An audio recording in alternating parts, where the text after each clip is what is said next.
acum e frig, cerul plânge și eu strig printre lacrimi. Hei, haleluia, hei, haleluia. Mai dus de la 30 de grade, 30 de grade, 30 de grade, 30 de grade, la 00 grade, 00 grade, 00 grade, 00 grade.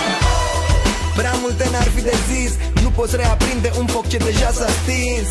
Ca în zilele și nopțile de vară, erau 30 de grade și în noi, dar și afară. Stai așa, acum este fric și vântul bate. Stai așa, e sub 000 grade. Știi că vremea trece, dar oamenii nu se schimbă. Tu de ce ai vrut să mă schimbi, să te uiți la mine ca în oglindă?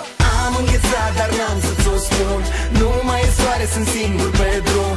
Nu mai am aer și-aș vrea să te sun. Dar dacă ai răspunde, n-aș ști ce să-ți spun. Un gest dacă ai face, aș ști că acum ai schimbat viitorul și vremea din jur. De la 00 grade, la 30 de grade, 30 de grade, la 30 de grade. Era cald, acum e frig, cerul plânge și eu strig printre lacrimi. Hei, haleluia, hei, haleluia. Mai dus de la 30 de grade, 30 de grade, 30 de grade, 30 de grade, la 00 grade, 00 grade, 00 grade, 00 grade.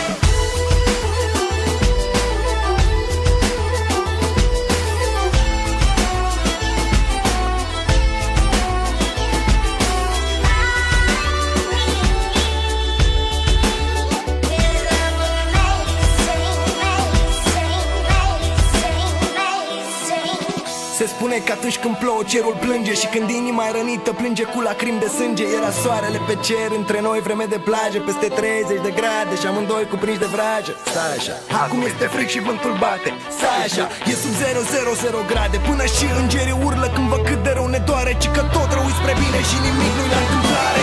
Am înghețat, dar n-am să ți-o spun. Nu mai e soare, sunt singur pe drum. Nu mai am aer și-aș vrea să te sun. Dar dacă ai răspunde, n-aș ști ce să spun. Un gest dacă ai face, aș ști că